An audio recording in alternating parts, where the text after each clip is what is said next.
Hi, and welcome back to the next part of my journey, which is through Spain's Andalusian region and the Costa del Sol. In my last video, I explored Algarrobo-Costa, including the average cost of goods, how to get there and around, and an Airbnb tour. But now it's time to dive a little deeper. Today I'm going to go over some of the must-see places in the Andalusia region, which is known for its whitewashed houses, beautiful beaches, tapas, and Moorish architecture, but also has lots of outdoor activities such as hikes and walks.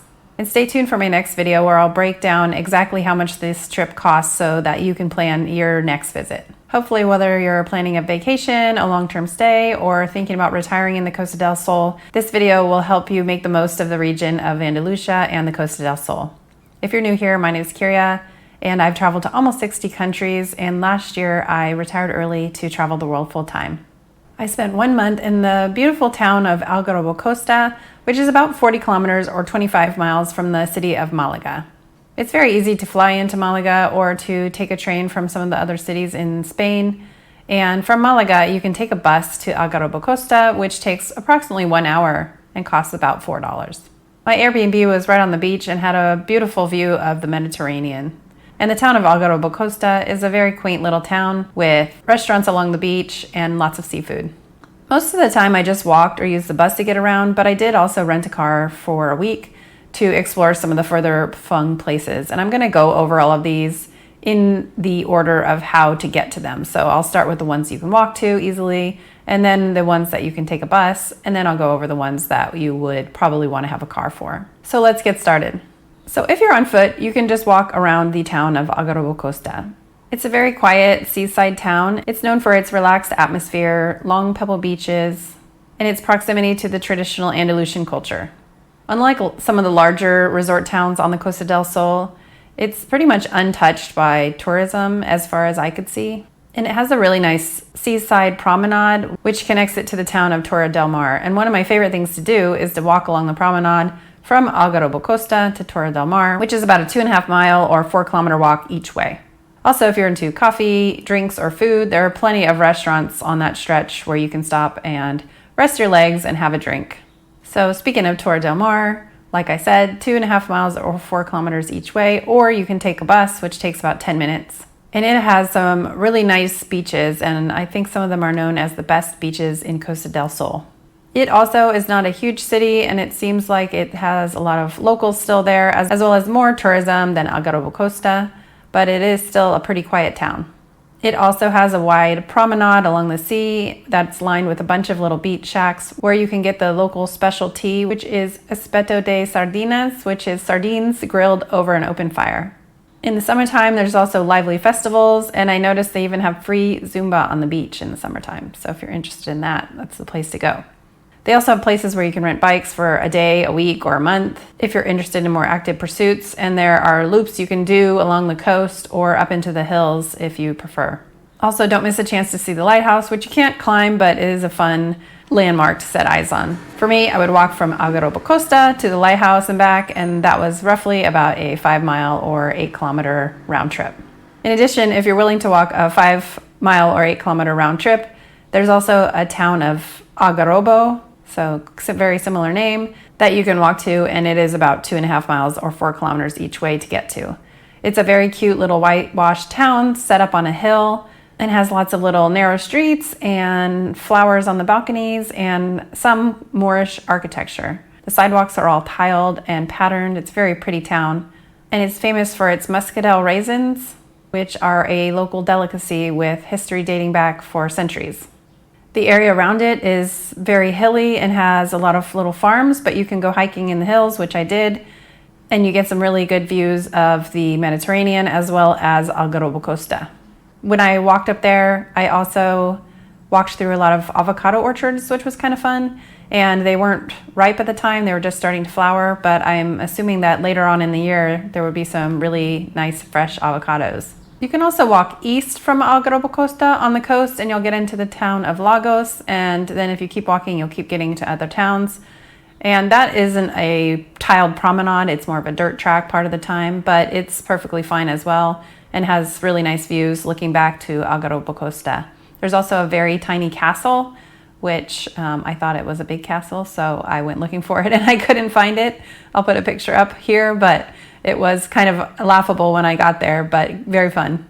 So if you're looking for something a little bit further out, you can go to the town of Nerja, which is a 30-minute ride on the bus. And it's a very picturesque town that is known for its Balcón de Europa, which is the balcony of Europe, which looks out over the sea and is absolutely stunning views. Also, there's some really nice beaches and tons of restaurants along the beach that you can get food and drinks and things like that. It's a little more hustle and bustly than Algarrobo-Costa. I mean, it's hard to compare, but Algarrobo-Costa is very small, and then Nerja is small, but not very small. So it has more things to do, but it also has more tourists. You can also visit the Nerja Caves, which are nearby. And from Algarrobo-Costa on the bus, it takes about 45 minutes to get to the caves. These were discovered in 1959, and they stretch almost 5 kilometers or 3 miles, and they were believed to be inhabited by early humans more than 40,000 years ago. Some of the oldest known cave art in Europe is found here, though the parts of the caves with the art were closed off when I was there, so I think they're trying to preserve them. However, there's a VR experience that you can do that shows the cave art. The only issue with the VR, if you have vertigo, some of the views are a little bit sweeping, and so you may want to close your eyes for part of it. The next place you can go is Malaga, which is about an hour away on the bus from Algarrobo-Costa. Malaga is known as the birthplace of Picasso, and they do have a museum there in his honor. But there's also a lot of history as well as modern energy in the city. It was once an important Phoenician trading hub, but is now a cultural hotspot with Moorish architecture, stunning beaches, and a lively tapas scene. The Alcazaba, which is a well-preserved 11th century fortress, overlooks the city alongside the ruins of a Roman theater. The city has a vibrant art scene, a pedestrian-friendly center, and easy access to most places in the Costa del Sol. Now let's talk about some of the places that you may want to drive to. The first one and the closest one to Algarrobo-Costa is Frigiliana. This is a really beautiful whitewashed town up in the hills and is considered one of the most beautiful villages in Spain. It's a picture-perfect Pueblo Blanco, white town, and it has steep cobblestone streets and really nice mountain views. In fact, there was even a soccer field sitting right on the edge of the mountain with a view while you're playing. The architecture in the town reflects the Moorish past, and the annual Festival of Three Cultures celebrates the Muslim, Christian, and Jewish heritage. It also serves as a gateway to stunning hiking trails, including sections of the GR 249 and 242, which lead all the way to Nerja through some really nice scenery of ravines and the ocean as well. The next thing that is worth a look-see is the Caminito del Rey. This is about an hour-and-a-half drive from Algarrobo-Costa. It was once known as the most dangerous hike in the world, but in 2015 they did a lot of restoration work to it, and they put in wooden walkways and really good rails with coverage so you won't fall off. And so now you can hike there and you get some really nice views. There are some definite drop-offs, but the safety features are really good. The reason that it was built is because they wanted to have hydroelectric power in the area, so they had the walkway there for the workers to access the areas they were working on. For a while it was very dangerous, but like I said, in 2015 they restored it, and now you can get really nice views of the really blue water below and the El Charro Gorge and some really nice rock formations, and you may even see vultures or ibexes. The trail is approximately 8 kilometers or 5 miles altogether and has glass floor viewpoints and narrow walkways kind of clinging to the side of the rock, and I think it's a must-do for anyone who's interested in either nature or adventure. It isn't a difficult hike per se.